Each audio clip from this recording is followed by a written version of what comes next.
एक आश्रम में एक साधु रहते थे और उनके दो शिष्य थे।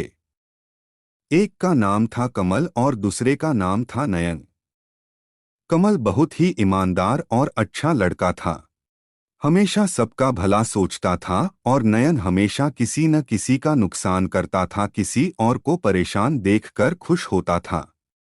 एक दिन साधु महाराज ने कमल और नयन को अपने पास बुलाया और कहा कि हे कमल और नयन, तुम दोनों जंगल में जाकर कुछ लकड़ियां काट कर ले आना। कमल और नयन हाथ में कुल्हाड़ी लेकर जंगल की और चल पड़े। जंगल में जाने के बाद कमल और नयन ने लकड़ी काटना शुरू कर दी।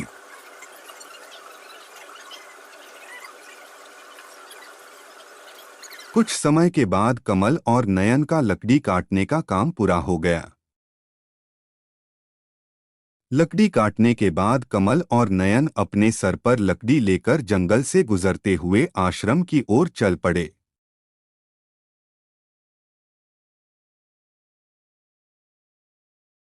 चलते चलते रास्ते में नयन को कुछ सोने के सिक्के मिल जाते हैं। सोने के सिक्के देखकर नयन बहुत खुश हो जाता है और उन्हें वह तुरंत अपने पास उठा लेता है और दोनों आगे की ओर चलते हैं। चलते चलते और थोड़ा आगे जाने के बाद कमल के पैर में एक नुकीला कांटा घुस जाता है और कमल को बहुत ज्यादा तकलीफ होने लगती है और कमल जोर जोर से चिल्लाने लगता है। हाय भगवान, बहुत बड़ा कांटा घुस गया, पैर में बहुत ज्यादा दर्द हो रहा है। अब मैं क्या करूँ, कोई मेरी मदद करो। कमल की रोने की आवाज सुनकर नयन रुक गया और कमल के पास चला गया। हे कमल, तुम रो क्यों रहे हो भाई? क्या हुआ तुम्हें? और तुम्हारे पैर में से खून क्यों निकल रहा है? क्या बताऊं भाई नयन, तुम्हें मेरे पैर में बहुत बड़ा कांटा घुस गया है। क्या तुम इसे निकालने में मेरी मदद करोगे? नहीं नहीं भाई, मैं किसी की मदद वदद नहीं करता, क्योंकि जो लोग दूसरों की मदद करते हैं वो लोग कभी खुश नहीं होते। दूसरों की मदद करने वाले और दूसरे के बारे में भला सोचने वाले लोग हमेशा किसी न किसी संकट में फंस जाते हैं। अरे भाई नयन, पर गुरुजी तो कहते हैं कि जो लोग दूसरों की मदद करते हैं उनके साथ अच्छा ही होता है, और जो लोग दूसरों को परेशान करते हैं उनके साथ हमेशा बुरा होता है।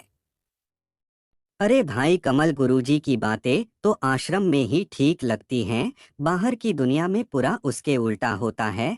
अब हम दोनों का ही उदाहरण देख, मैं खुद बेईमानी करता हूँ, दूसरों को परेशान करता हूँ, फिर भी मुझे सोने के सिक्के मिल गए। तो ईमानदार और दूसरे के बारे में भला सोचने वाला, तुझे क्या मिला? पैर में बहुत बड़ा कांटा घुस गया। अब नयन की बातें सुनकर कमल को भी लगता है कि अच्छे लोगों के साथ ही हमेशा बुरा होता है और कमल मन में सोचता है कि अब मैं भी अच्छाई छोड़ दूंगा। तभी कमल नयन को कहता है। हाँ भाई नयन, तुम ठीक कहते हो, अच्छे लोगों के साथ ही हमेशा बुरा होता है। पर एक बार मैं गुरुजी से अवश्य पूछ लेता हूँ कि मेरे साथ ऐसा गलत क्यों हुआ। हाँ भाई, पूछ ले, पूछने में क्या जाता है। ऐसा कहकर दोनों आश्रम की ओर चले जाते हैं। आश्रम में जाने के बाद कमल और नयन ने लकड़ी आश्रम में रख दी और दोनों गुरुजी के सामने जाकर खड़े हो गए। गुरुजी के पास जाने के बाद कमल गुरुजी से बोला। हे गुरुजी, यदि आप बुरा न माने तो मैं आपसे एक सवाल पूछना चाहता हूँ। अवश्य वत्स, निसंकोच होकर पूछो, जो भी पूछना चाहते हो, हम तुम्हारे प्रश्न का उत्तर पूरे आदर के साथ देंगे। आप तो कहते थे कि जो इंसान दूसरों की मदद करता है और दूसरों के बारे में भला सोचता है उसके साथ अच्छा ही होता है, और जो इंसान दूसरों की मदद नहीं करता, दूसरों के बारे में बुरा सोचता है, उसके साथ बुरा ही होता है। हाँ, मैं हमेशा यही कहता आया हूँ और यही सत्य है। और आप ये भी जानते हैं कि मैं हमेशा लोगों की मदद करता हूँ और दूसरों के बारे में भला सोचता हूँ, और नयन दूसरों की मदद नहीं करता, दूसरों के बारे में हमेशा बुरा सोचता है। हाँ, मैं तुम दोनों के बारे में अच्छी तरह से जानता हूँ।